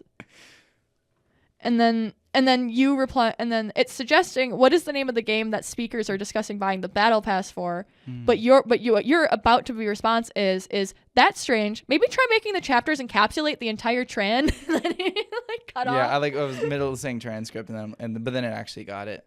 Usually doesn't. Yeah, no, but those two specifically make me laugh. Yeah, just because they're in the chat, but they're in our text chat. So maybe we should put them on screen. We'll put them on screen. I believe in you. I have a bad habit of right editing now. the podcast at 2 times speed, and in some sections 4 times speed. Oh my god! But I'm getting really fast at like the camera switching. Yeah, especially because it's just like. No, and I'm sure. I was gonna say I'm sure it's pretty. Yeah. So. The yapper. But then I do miss some things, as we know, but. Amazon Music Unlimited customers can hop into the new Amazon Music listening party activity on Discord. You get Grubhub Premium free with Amazon Prime. Really? Yep. Does it have to be like a new Amazon Prime account? Nope. You're shitting me. I'm not shitting you. Free delivery on maybe like $15 or $12 plus orders. Dude, all my orders are $15 or $12 plus. I'm fat as fuck. I'm ordering through Grubhub. Of course it's over $15. I found that out. That's game changing, genuinely. It is game changing. I went in to see if I could find more funny screenshots of you trying. Yeah, you're in Discord. Yeah. Yeah. I promise I'm not just ignoring the podcast. And I'm like, hey. What do you mean? I finally got kicked off the Wi-Fi. It finally realized I'm not a student. You poor thing. No, I think they switched something with the Wi-Fi. I got a big email that's like they're switching how it works fundamentally. So it can connect to like 30,000 networks across the U.S. I don't even know. Crazy shit. Still got Duo, though. Can't forget Duo. Yeah. Sorry, I was logging back in. I was trying to log back into the Wi-Fi. Oh, I like when the AI thought I was your boyfriend for a while. Yes. I remember that. Yes. That's well, because it's a different instance for every third of the transcript, so it can only gather as much as possible, you know? I think it's really funny throwing through just you verbally berating. Yeah, I'm not taking... Because, like, you don't need to be kind with it. It's not a person. Like, it's not going to do much. I don't know. There might actually be a case there. It's like, if you're nice to AI, is it I forgot that one of our chapters got auto-titled by the AI as Internet Issues Being White Online in 2016 in High School Slur Usage. Yeah. That's a crazy I mean, that's the best way title. to describe your slur section. Well, especially because it's immediately followed, because it's following Mama Taught drama and Freaky Deaky. Yeah. Yeah. It's doing great. You keep fighting with this thing about line breaks. I won't do them. Rephrase with line breaks, you're not an animal. Yeah. Because it'll do the whole thing, with the wrong time code formatting, and I'll be like, correct time code formatting, and it'll just forget line breaks. And it's like, I'm not going to do your line breaks for you. Did you ever make it back into the yard Discord? I did. Did you? I did we tell the I don't think we told the didn't podcast about that. I think you need to tell your do you want your screenshot to help you out? Because that was what reminded me of it, was that I found your screenshot. Yeah. So I was in the Yard Patreon Discord, and it's a little more exclusive. You see some shit, like the creators will be in there every now and then, just in like, they have like a most recent episode section. It's a really fun Discord to be in as a fan of the show. You get little updates. We had a section where we were talking about the Dr. Disrespect drama and a specific like note about it that was in like a Ludwig video and on a second channel, Mogul Mail. And so you had like the specific thing, and then I was like, oh, did you see the Mogul Mail? And you were like, no. And I was like, oh. Yeah, I remember that. And so I shared that in the Mogul Mail section of the Yard Discord, which is a very dead section, like literally gets like maybe 6 messages in 6 months, just because there's not a lot to talk about in the Yard Discord about Mogul Mail. And so I just sent that clip, and I was like, yo, I know it's not the Yard related, but funny clip. And then they took it as like self-promo, and I'm like, it's kind of fair, but that's not what you intended. But if it was someone else's podcast, I would have shared the clip there. No, yeah, that's like, what I mean. Yeah. Where it's like, technically it was self-promo, but that's not how you were using it. You weren't trying to be like, hey, everyone, check out my podcast. You're just like, oh, I happened to. And if my Discord wasn't my face, I would have gotten away with it. Probably, because, but so then a moderator was like, I got to take this down. It's like shameless self-promo. And I'm like, that's fair. And so I super reacted, where it's with just the face of the Albanian guy from our class, as discussed in the previous episode. It's just the picture's a good one to use. It's a good reaction. It is. Because he's just looking up like. Yeah, it's just like a very good like acknowledgement reaction to use in Discord. I use a lot just for like when people text me and I like want to respond the same way that I would use like an eye emoji to be like, I saw this. Like I send that instead because it's a little funnier because it's just a picture of him going into the camera. And so I super reacted with that, and then the moderator said something like you could probably jump to message in there if you you want. It might be in there. I was like, you have an iPhone. I don't have any titty pictures in there that you can find, so you can scroll around in my Discord. That happened to me once. Someone told me, they were like, oh, you can just like look around my Discord server for that information real quick. And I was like, okay. And then I opened it up and I immediately saw their entire pussy. I was like, whoa. So then I said I super reacted to that message, and they said, don't react to me with an emoji you made, coward shit. And I was that's kind of like how they talk on the show though, so I thought it was just kind of like a bit. Yeah, a little bit. So I super reacted to again with the same thing, and so then they banned me, and so then I went to the Patreon messaging and told them the situation. They were like, yeah, just like don't post links without like clearing it with us. I'm like, fair.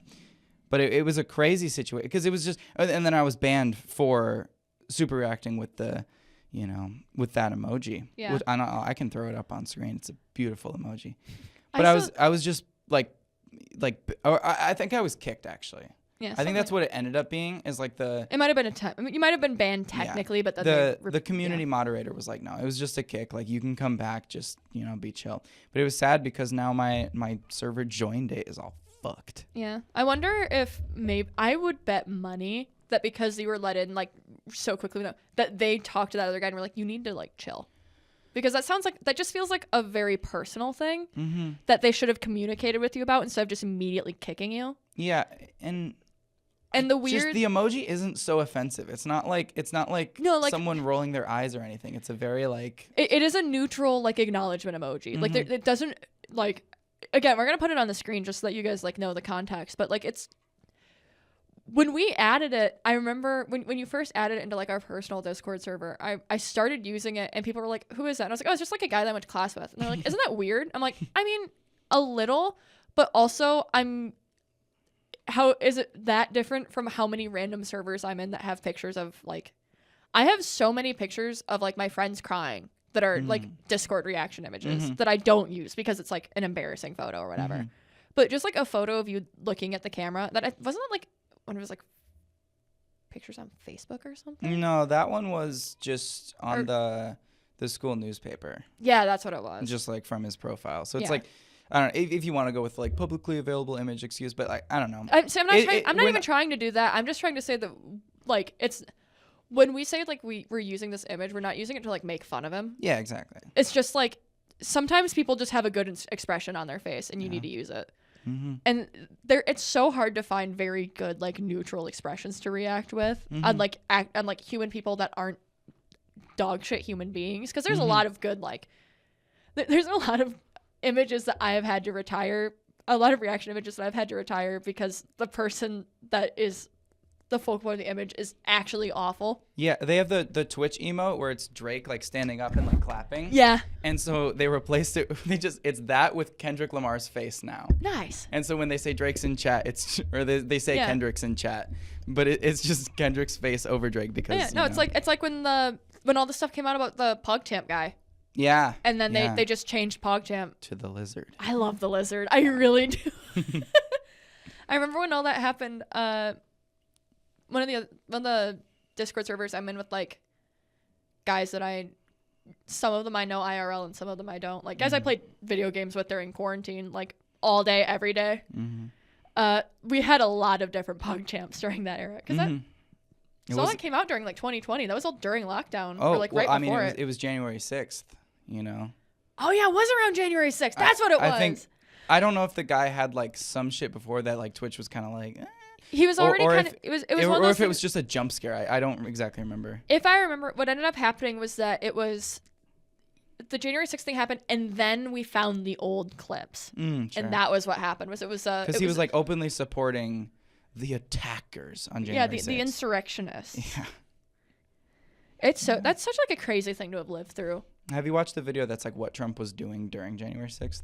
I haven't. It's a really cool breakdown about like how he was doing nothing and how he was just kind of like watching the news coverage, just like saying like people were trying to get like him to do something or a response, and he was just like blankly just like watching the news just happen. That's crazy. You know. No, all this is so insane. I think one of the craziest things is how much the vibe of the election has changed since Kamala announced her candidacy. I've like. They post that fucking image every day just because they're like, hey, this happened, by the way. Yeah, see, well, because the thing is like, so this is very hard to say. I don't like liberals. I don't. But that's because I think liberals are too moderate. I am further left than American politics allows for most of the time. But it's really interesting to see a lot of my friends who are also in the same boat as me, who aren't liberals, and who like are very much like we have made jokes about how there's probably people in public that think we are the weirdest looking Republicans ever, with how often we joke about like we'll be like, oh, like a liberal moment, whatever, because all of us are like socialist. Oh, there goes my phone. All of us are like socialist, communist, further, like just further left than is really possible in American politics because we're so conservative. And but even those friends are like, holy shit, we can vote Democrat again. Like we can it's because it's having someone in office, just the idea of having someone in office that isn't like 75 is nice. Having and like not a white man, like whoa. Yeah, a woman of color. Whoa. A biracial woman of color. What is this what from we had a to do the whole family. time? To get a woman in office? Do you think that Hillary Clinton is punching the fucking air right now? Definitely, yeah. Because when she announced, I remember when she announced her candidacy and the entire Democratic Party went, well, the liberals went, yeah, Hillary, and then everyone else went, oh, okay. Yeah, her campaign was way too like, gotta vote me. Yeah, you don't want to vote him. Oh my god, I remember being genuinely really annoyed by the entire theater world rallying around Hillary.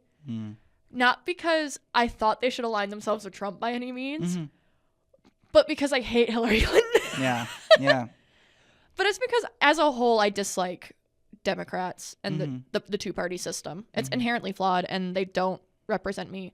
Like realistically, if I wanted to vote with my beliefs, I would probably vote Green because that's closest. But they're also one of the only parties running anti-Israel on there, or not anti-Israel. What's the word I'm looking for? Not ceasefire, but just they're not running. They're running pro-Palestine is a better way of putting it. Because anti-Israel sounds bad because it's not that they're against Israel. They're against the genocide that's happening on Palestinians. Yeah. So the fact that like no one's running on a pro-Palestine ticket means that I'm inherently not going to be able to vote with my beliefs, because that would be if Kamala Harris said to the world, like, I will stop sending arms to Israel if I'm president, then I would vote for her, because that's like my number one issue right now. Legitimately would be that.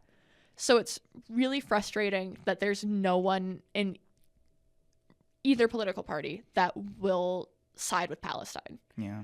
And I know that that's a big reason why a lot of people are voting third party this year. Please don't. Yeah, because a vote for third party is until don't want to say a waste of a vote until we can break down the Republican Party more. We cannot divide the Democratic Party, because right now, as it stands, allowing the Republican Party to take control would be infinitely more destructive to. Like, I hate to put it this way, but to our way of life instead of across it. And I don't want to like sound like, oh, well, our comfort matters more than the Palestinians, because obviously that matters so much more than anything we have going on here right now. But it's one of those things where it's like, it would be so nice if we didn't live in a state where even just saying I'm pro-Palestine is legitimately dangerous. Like, that's like, let's be real, it's dangerous to say online right now, because people, the majority of people in the U.S., unfortunately, don't realize what exactly is going on. And I say that fully because they don't, because the U.S. media doesn't report on it. So it's frustrating that a lot of them never will know, because no clue. Okay, I have headphones on, so I don't. There's just a bunch of like running and yelling. Okay. Because all I heard was like a little bit, and I couldn't tell how long it had been going on for. That's why I was like, it was just what you heard. Okay. But. It's hard to tell for sure. No, but I don't know. I feel like I get political a lot on our podcast, but it's because it matters to me. It matters a lot, actually. I feel like ever since Donald Trump took over, it matters more than ever. Sure. And not just because anyone having that amount of power over the public is terrifying. Yeah. If it was someone on, like, it could be fucking the most, like, someone who I agree with completely. But if I saw them in power with the sycophants that Trump has, I would be terrified, even if they were doing what I wanted, even if they agreed, because that's so scary to me. Yeah, if he loses, he just, like, goes to prison, right? I have no clue. Probably not. Like, I don't know exactly how it works, but it's like right now he's a threat because it's like so it's like we look through all the Bill of Rights and constitutions and shit. It's like, wait, they can actually just do that. Yeah. They just run. They can't vote, but they can run. Yeah. But I feel like if he loses the election, like he just kind of like a Spider-Man villain. I think it's really funny. Yeah, no, it's really interesting to talk about. So I'm like talking about this especially because I got to talk with my dad a lot more about politics this week, like this last week, and my dad is a Republican, but he's like an old school Republican. He's like actually like the way he put it was he's like, I'm a Republican, not a Trumpian, because he's like the Republican Party has become the Trumpian Party. Yeah, and I think that's a really good way of putting it, because like because I don't think that there's anything inherently bad about being like a Republican. You know, like the Republican Party, like it's, if you align with those views more, fine, whatever, you know. The problem that I have is with people who align themselves with Trump. The people who align themselves with hatred and bigotry. Because my dad's not homophobic. My dad's not sexist. My dad's not transphobic. He's not racist any more than any like 60-year-old man is. Because he's still a 60-year-old white guy from Wisconsin. So there's a little bit of this. A couple drops here and there. A couple drops here and there, but he's doing pretty well considering. And it's like, and it's one of those things where it's so interesting to me because my dad's like a moderate Republican, and then like Ace's dad is a Trumpian Republican. Ace's dad loves Trump. Always has. It's been a really big point of contention for our entire relationship. Yeah. Well, not really, because him and I don't argue about it, but it's kind of a looming, like, it's one of those things that thundercloud. kind of always exists. Because it's like, especially because I am very open about my political views with everyone, not just like on like not just on the podcast. Like I remember when I was working at Cracker Barrel, people would try and like look at me and be like, "Yeah, isn't it great though? Like the Democrats or whatever," because it's Cracker Barrel. And I'd be like, "No." Yeah. Because I don't feel like sugarcoating for people. It shouldn't matter that much. Right. But there are things that do matter, and hating other people is one of the things that matters. And that's what frustrates me about like Trumpian republicanism. It's like, is that it's not built on Trump followers feel like they aren't unified by a cause; they're unified by hatred, and that's terrifying to me. That is tough, yeah. Because they're not unified by wanting to do anything; they're unified by wanting to get rid of things. When you like, because when you think about it, that's what it is. And that's a terrifying ticket to be able to run in current era. Yeah. Project 2025 is some real like cartoon villain shit. It is. It's so funny. It's actually, and you know what's crazy? Scary, but funny. Most of the largest funders from it are from China. Legitimately, so I don't know if you heard about the gay furry hackers that hacked into Project 2025. No. Yeah, a bunch of gay furries hacked into Project 2025. Sick. As they always do. Shout out to the furries for real for that. You guys take a lot of shit, but I give furries a lot of shit, but it's out of love and respect for the fact that you guys have also. There's so much that furries break into now. But a lot of the major backers are from China and Hong Kong. Like a lot of the financial backers are companies that lead back to China and Hong Kong, which makes sense. That they would try, because that would destabilize the U.S. economy. Oh, yeah. Project 2025 would. It would destabilize the U.S. as a whole. China will have a lot stronger relations with us if Donald Trump is in charge because they agree a lot more. Yeah. Because Trump is so anti-Russia. That China is like, you all right, white boy? And because he loves China, Trump doesn't like China as a whole, but he likes trading with China as much as he won't admit it, because as much as he preaches America first and America great, everything that he has is made in China. The MAGA hats are mostly made in China. Yeah. And they say like you can buy the ones that are made in the USA, but most of them are made in China. And it's a lot of Trump's work is based out of China because it's where you go to be tax exempt, baby. You do that. The United Arab Emirates. And there's another one. There's another country that a lot of people have, like, a lot of businesses have a post in for tax reasons. Yeah, like Puerto Rico. No, that's because that's still the U.S. That's that's territory. Yeah, because I know like Logan Paul, I think he lives there. Does he? For that, it's maybe I might be completely fucking going insane, but there was like some like big YouTuber who. No, that makes sense. I'm talking like where you have your company based out of. Sure. Yeah. No, but I see what you're saying, and I think he does live in Puerto Rico for tax reasons, but I don't know for sure because I don't follow Logan Paul. No, me neither. I stopped following Logan Paul when other people stopped reporting on Logan Paul. Yeah. He's had so many controversies. It's so crazy. No, that's Jake Paul that's boxing now. Yeah, Jake Paul. They both had a boxing stint. Well, yeah, because like the creator clash was like a whole thing. I never got into any of that. Nah, me neither. I know that like I don't know why boxing became like the thing for like 3 years for YouTubers, but I'm kind of glad it's over. Yeah. As much fun as it was watching everyone train to box each other, like that was cool, and it was funny to see who was paired up against who, whatever. Yeah. I never watched a single creator clash match. Yeah, and I think that's true of a lot of people. The YouTuber chess boxing was cool though. Yeah, that was pretty good. No, but I feel like that's part of why the creator clash kind of fell. Was that people like the idea? And the second one was so weird. It was like pay-per-view on like a weird website. It didn't raise nearly enough money as it was supposed to. I don't know. iDubbbz was the one that was running that, wasn't it? Yeah, that's his thing. Yeah, that makes sense. Unfortunate. The downfall of iDubbbz should be studied, I fear. Starting with the racial slurs. Yeah, definitely. You got to start there. Like that is not the peak. That's part of the downfall. It is interesting how he's like trying to change though, and then he's one of the only YouTubers from that era that I've seen outwardly say, I shouldn't have said the things I said in that era. Because most of the other ones around that time, because even like. But not to like sit down and make a weird apology video and like. Yeah. Almost like cancel himself. Yeah, I mean, that's pretty much what he did. But it's really interesting when you consider him compared to like Pyro and like fucking Critical and even like Joji rebranded, like obviously. But like, I feel like Critical and Pyro both like acknowledged the fact that they were both still like that. Yeah. But they don't. I hate to put it this way. They don't have as much white guilt about it. iDubbbz has a lot of white guilt, which is a very specific. Like I say that specifically because it is like its own beast.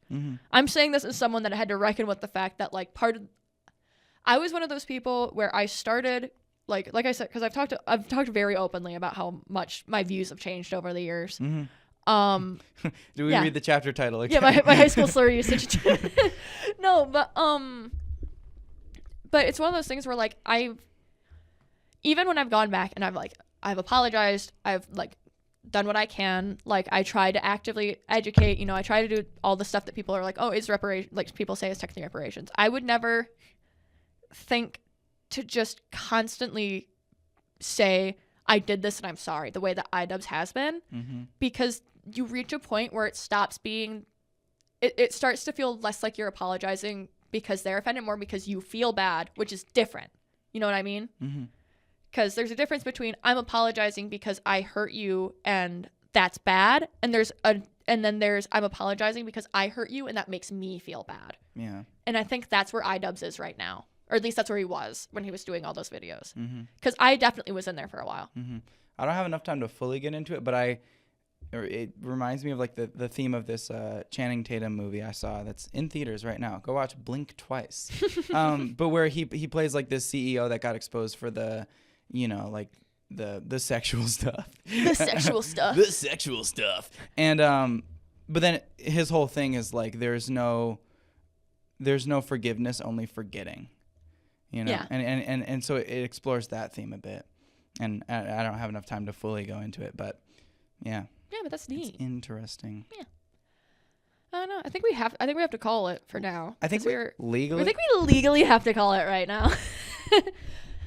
We will catch you guys next week. We will see. I think you're the one that handles uploads for how our upload schedule is going to be looking once school starts. We're going to upload them the Tuesday before we record, so that you can get all hype and be like, I love this shit. Sweet. And then that gives you 6 days to work on it whenever you can fit time. Yeah. No, I think that makes sense. Because I released those 2 episodes like really close to each other, and they've been doing horrible in views. Not that I really care about the metrics, so but starting with this episode, we'll adopt your new. Yes, we will. Starting with the previous, I guess, because it's like Tuesdays. Oh yeah, that one was uploaded yesterday. Yeah, you know what I mean. I do. This one is the official start. The official Season start. 2. Season 2. When I see, and now I have to buy my iPad so I can draw the new, draw a new logo. We're switching colors. It's gonna be a green gradient. That'd be neat. I love green. Yeah.